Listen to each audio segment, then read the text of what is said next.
देखिए साहब, बात यह है कि चुनाव परिणाम आते हैं तो सिर्फ एक परिणाम नहीं आता है कि कौन सी पार्टी जीती और कौन सी पार्टी हारी। जब इलेक्शन का रिजल्ट आता है तो फिर उसके साथ साथ कई और रिजल्ट आने शुरू हो जाते हैं। मसलन ये कि जो हारने वाला खेमा है उसके जो साथी हैं वो एक साथ रहेंगे या नहीं। जो जीतने वाला खेमा है उसमें सबसे जो मुख्य व्यक्ति होंगे यानी मुख्यमंत्री, वो कौन होंगे। तो जीतने वाले खेमे में तो लगभग लगभग तय है कि बिहार चुनाव जीतने के बाद एनडीए नीतीश कुमार को ही कमान सौंपेगी। लेकिन दूसरा जो खेमा है महागठबंधन, वहां शुरू हो गई है उथल पुथल। और पहली जो बवंडर है वो आई है आरजेडी से। आरजेडी की नेता रोहिणी आचार्य, जिनका एक परिचय यह है कि वो लालू प्रसाद यादव और राबड़ी देवी की बेटी हैं, उन्होंने एक ट्वीट करके अपनी पार्टी और परिवार को छोड़ दिया है। उन्होंने ट्वीट जो किया है वो मैं पढ़ देता हूं। रोहिणी आचार्य ने लिखा है आज 2:42 पर 15 नवंबर की तारीख है। I am quitting politics and I am disowning my family. This is what Sanjay Yadav and Rameez had asked me to do and I am taking all the blames. तो संजय यादव और रमीज का वो जिक्र कर रही हैं। संजय यादव जो तेजस्वी यादव के सलाहकार बताए जाते हैं और आरजेडी में उनकी एक ठीक ठाक मतलब जगह है, स्पेस है। अगर आपको तेजस्वी यादव का इंटरव्यू करना है तो संजय यादव के ब्रिज से होकर ही गुजरना होगा। तो फिलहाल ये है। इससे पहले आपने देखा कि तेज प्रताप यादव ने पार्टी छोड़ दी थी, और छोड़ी नहीं, उनको लालू यादव ने पार्टी और परिवार दोनों से ही निकाला। तो वो भी लगातार संजय यादव को टारगेट कर रहे थे और इशारों इशारों में उन्हें जयचंद बताते हैं। ऋषिकेश हमारे साथी हैं। ऋषिकेश, क्या हुआ? ये फैसला आया जनता का, उसमें महागठबंधन को नकार दिया पब्लिक ने, और उसके बाद रोहिणी आचार्य का ये ट्वीट कि मैं पार्टी और परिवार छोड़ रही हूँ। सबसे पहले तो जब ये सारे नतीजे आए तो हम कल से ही इस चीज़ पे लग गए थे कि इस चीज़ की आशंका हमने जाहिर की थी। और अभी तो जितनी हम चर्चा करेंगे करेंगे इसकी बहुत डिटेल्ड खबर लोगों को आगे भी देखने को मिलेगी। इस बात की पूरी आशंका थी, मतलब इसमें कोई इफ बट नहीं था कि कुछ ना कुछ ऐसा आएगा, कितने दिनों में आएगा, इस पे सारी बहस हो चीज़ें थी। सकती है। हाँ, लेकिन रोहिणी आचार्य को जब आप देखते हैं, ये अगर मीसा भारती होती या कोई और होती तो हम इसको अलग नज़रिए से देखते। रोहिणी आचार्य की एक पूरी छवि जो बनी, और रोहिणी आचार्य पहली बार जब एकदम देश के सामने उस तरह से आई, तो उसमें सबसे बड़ा रोल था कि जब उन्होंने किडनी डोनेट किया लालू प्रसाद यादव के लिए, जब सिंगापुर में उनका किडनी ट्रांसप्लांट हुआ। तो उस वक्त रोहिणी आचार्य को इस तरीके से देखा गया कि उन्होंने अपने पिता को जीवन दान दिया। अभी रोहिणी आचार्य को जो हम ट्वीट देखते हैं, वो अगर आप इंटरप्रेट करेंगे तो कहीं ना कहीं ये पता चलेगा कि अगर वो ये कह रही हैं कि ब्लेम हम सारा अपने ऊपर लेंगे, तो पूरी वजह जो हार की वो समझ रहे हैं, वो ये है कि परिवार के बीच में एक दरार डाला गया। ठीक है, हालांकि तेज प्रताप भी अलग हुए, लेकिन उन्होंने ऐसा कुछ मतलब अपने ऊपर मतलब ऐसा कुछ ब्लेम इस तरीके से नहीं लगाया। लेकिन ऐसा लग रहा है कि जैसे जो भी चीज़ें अभी लालू परिवार में घटित हो रही है, धीरे धीरे जो मीसा भारती का एक अलगाव दिखता है, जिस तरीके से राबड़ी देवी असहाय दिखती हैं। मतलब आप सोचिए कि जब राबड़ी देवी जब एबीपी न्यूज़ को एक इंटरव्यू दी थी, तो उन्होंने मतलब कहा कि कितना मतलब रुआंदे मन से उन्होंने ये बोला कि उसका कोई हक थोड़े छीन सकता है अपने पैर पे, अगर वो खड़ा हो रहा है तो वो जीते।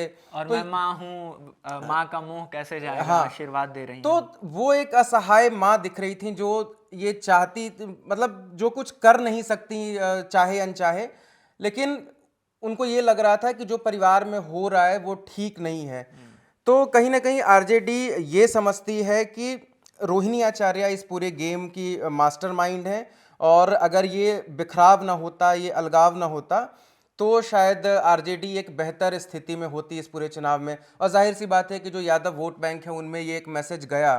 तेज प्रताप को आप भले अलग कर लें तो सिर्फ अगर आप ऐसे देखें कि ये महुआ की सीट पे असर हुआ है, लेकिन ऐसा सिर्फ ये महुआ तक नहीं हुआ है, ये पूरे यादव वोट बैंक को एक मैसेज गया कि जब ये अपने भाई को अपने साथ नहीं रख सकते, और गठबंधन में जो आगे तनाव दिखा वो तो दिखा ही, तो ये सारी चीज़ें रिफ्लेक्ट हुई और एक इसका एक बड़ा नुकसान हुआ है। हालांकि जैसी लैंडस्लाइड विक्ट्री रही, आप इन सारी चीज़ों को हालांकि अभी पीछे छोड़ देंगे, लेकिन हाँ, इसका एक बहुत असर हुआ है। और अगर ऐसा नहीं होता तो मुझे लगता है कि थोड़े एक फाइट में तो कहीं ना कहीं ये दिख रहे होते, इतना अपमानजनक नहीं होता देखिए, पूरा मामला। मेरी समझ ये है कि जैसे आरजेडी हो गई, या आप उत्तर प्रदेश में चले आइए तो समाजवादी पार्टी, इस तरह की जो क्षेत्रीय पार्टियां हैं जिनके ड्राइविंग सीट पर एक परिवार है, एक परिवार बैठा है, लालू प्रसाद यादव का परिवार, वहां पे उस परिवार का एकजुट रहना जरूरी है। क्योंकि पब्लिक जो ट्विटर पे है, सोशल मीडिया पे है, इंस्टाग्राम पे है, उसको भले तेज प्रताप यादव के रील्स दिख रहे हैं, उनके अतरंगी सतरंगी बयान दिख रहे हैं और वो लग रहा है कि अरे ये तो हास्यास्पद नेता हैं, लेकिन बिहार के जो बुजुर्ग हैं, बिहार में जो वोट देने वाली पब्लिक है, उसको उसके निगाह में तो तेज प्रताप यादव का एक ही परिचय है कि ये लालू यादव के बेटे हैं और बड़े बेटे हैं।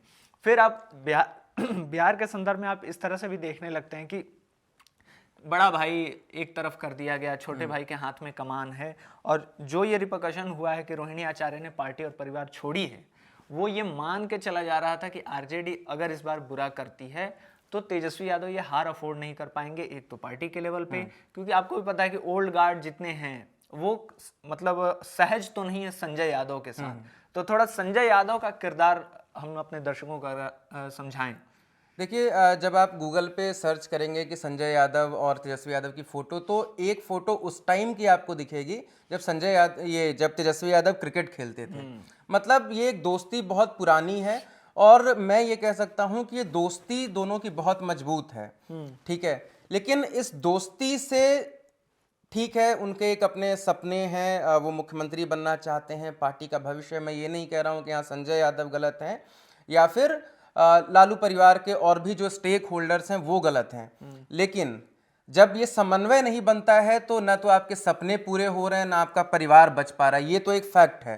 हो सकता है कि जैसे एक तो लालू परिवार में लगभग सभी ने इस चीज को तो एक्सेप्ट कर लिया, जितने भी वारिस हैं, अब उन्होंने ये मान लिया कि राजनीतिक वारिस जो असली है नंबर 1 वो है तेजस्वी यादव।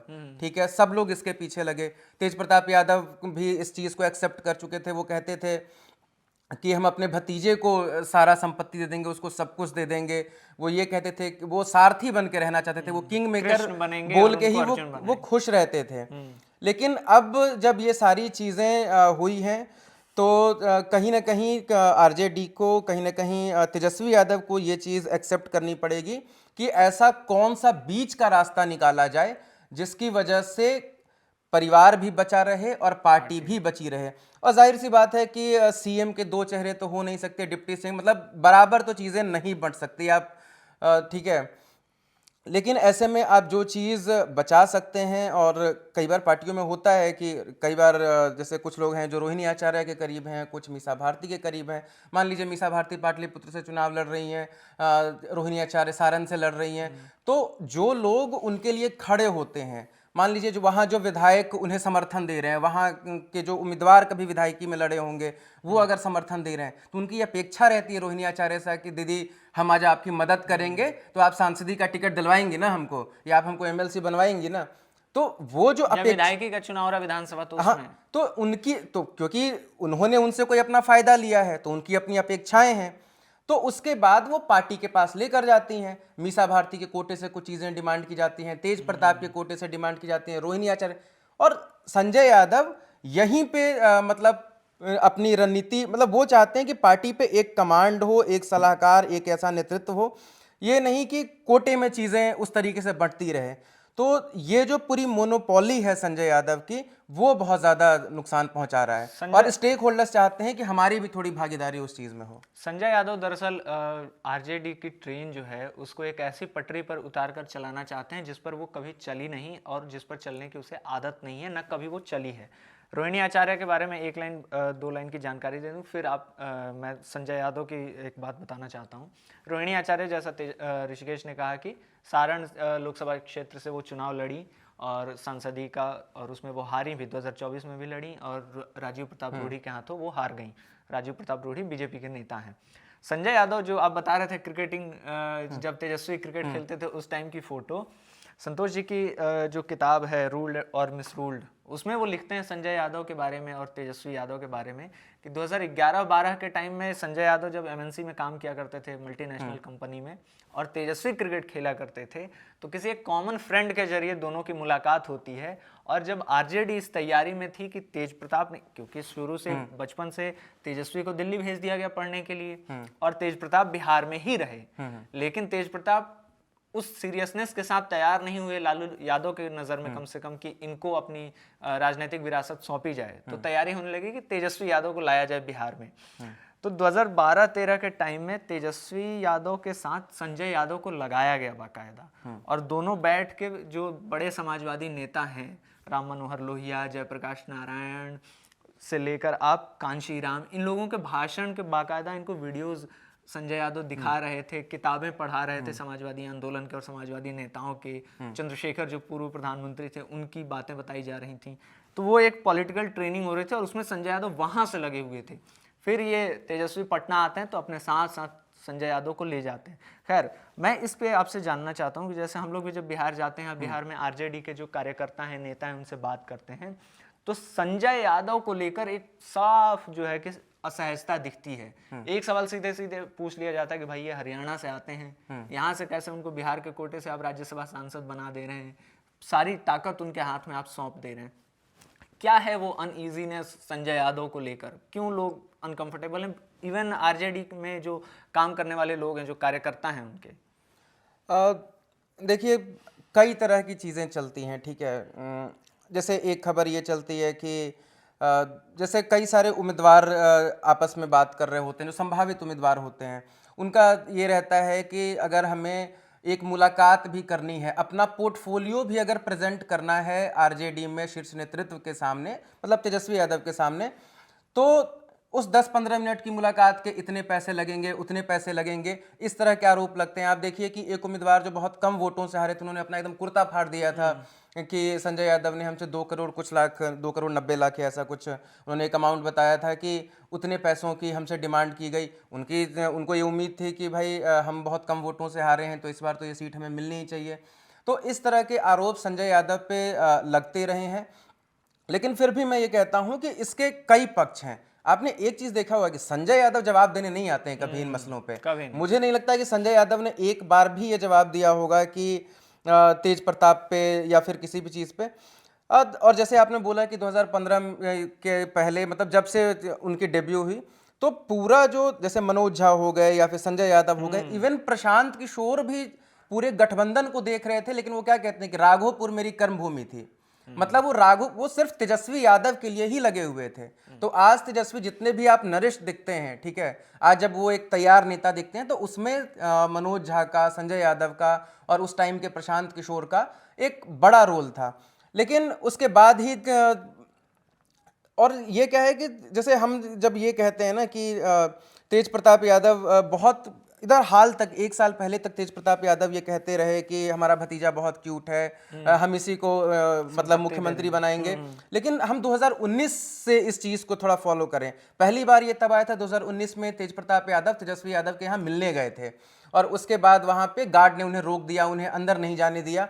तब उन्होंने जो वीडियो सामने आया था, जब वो बोले कि ये भाई के बीच में ये क्या कर रहा है, ये जयचंद, संजय यादव इसमें क्यों आ रहा है, वो कौन होता है बोलने वाला। तो 2019 से लेके ये लगभग 2024 तक खींचा, मतलब 5 साल तक तेज प्रताप यादव इन पूरे मामलों में शामिल रहते हुए भी पार्टी से अलग नहीं हुए।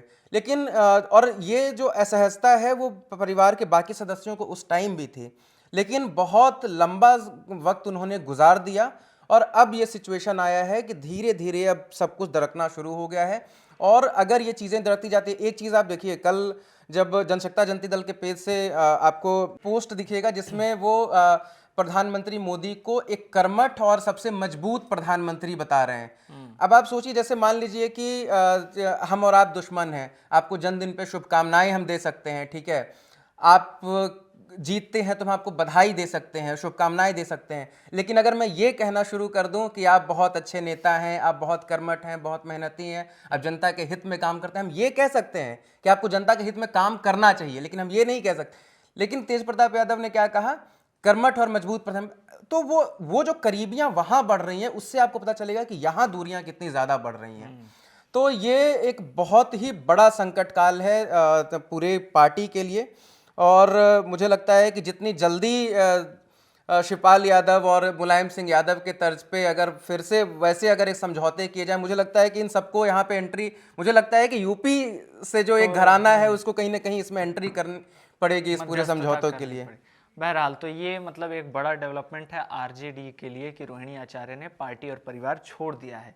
एक किरदार संजय नाम जब भी किसी का पड़ता है तो हमेशा उसमें उसे महाभारत के जो संजय थे उनसे जोड़ के देखा जाने लगता है और पॉइंट नोट किए जाने लगते हैं, डॉट्स खोजे जाते हैं कि क्या वहाँ से कुछ मिल रहा है। यहाँ जो संजय यादव हैं उनको लेकर भी खोजा जाता है, तो सोशल मीडिया पे उस लिहाज से लिखा जाता है। एक चीज मैं टोकना चाहूंगा कि संजय जो नाम है ना वो सारी पॉलिटिकल पार्टियों में आपको बहुत ही एकदम शीर्ष पे आपको दिखेगा और सबसे जेडीयू में ज्यादा संजय झा, शिवसेना में संजय राउत, संजय राउत, तो उसके बाद भी और भी 2-3 संजय निकल जाएंगे। कल जब हम अपने एक्सपर्ट्स के साथ बैठ के चुनावी विश्लेषण कर रहे थे तो उन्होंने ऐसे 5-6 संजय का नाम ले लिया था, हालांकि मैं और बाकियों को भूल गया हूं, तो उन्होंने कई संजय का आम उदाहरण आदमी दिया। पार्टी में आप संजय सिंह हैं। हाँ, तो लेकिन हालांकि उन पे ऐसे कोई आरोप तो नहीं लगते हैं, लेकिन हाँ संजय राउत को लेके जितनी नाराजगी रहती है शिवसेना के कार्यकर्ताओं में रहती थी उस वक्त, उतनी किसी और को लेकर नहीं रहती थी। तो संजय एक ऐसा नाम है जो बहुत खटकने लगा है लोगों को। तो संजय जो महाभारत वाले थे उनका रोल ये था कि वो कुरुक्षेत्र में जो लड़ाई चल रही है उसको देख के बताया करते थे। यहाँ जो संजय हैं उनसे काफ़ी लोगों को असहजता है, वो जो बता रहे हैं वो सिर्फ देखा हुआ नहीं बता रहे हैं। दिक्कत लोगों को इस बात से है कि संजय ही निर्देश दे रहे हैं तेजस्वी को, ऐसा आरोप लगता है। और उन सब का रिपरकशन जो है अब देखने को धीरे धीरे मिलने लगा है जब पार्टी बुरी तरह से हारी है। इस मामले में जो भी अपडेट्स होंगे या बिहार चुनाव के जो भी उथल पुथल होंगे आपको लगातार खबरगांव पर हम पहुंचाते रहेंगे। आप खबरगांव देखते रहिए। शुक्रिया। एक अंतिम कमेंट मैं फिर भी देना चाहूँगा कि जैसे एक बार क्या हुआ कि हमारे टीचर ने बोला था कि 75% अटेंडेंस एकदम कंपलसरी है। तो हमने जब उनसे जाके पूछा कि आपने तो 50% वालों को भी अलाउ कर दिया, उन्होंने बोला कि देखो वीणा मतलब अचानक से आप कोई चीज़ लागू नहीं कर सकते, ठीक है।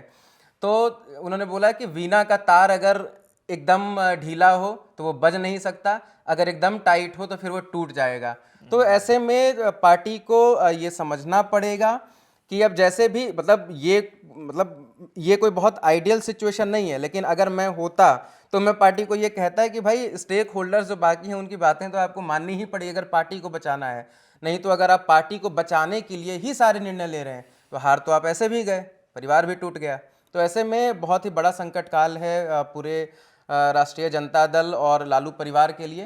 तो मुझे लगता है कि उन्हें निर्णय लेना चाहिए अपनी पार्टी को बचाने के लिए, और क्षेत्रीय दलों पे तो ऐसे भी बहुत ज़्यादा संकट है। चलिए देखेंगे क्या निर्णय लेते हैं और क्या फैसले किए जाते हैं आरजेडी में और लालू परिवार में। जो भी होगा हम आप तक लेकर हाजिर होंगे। शुक्रिया।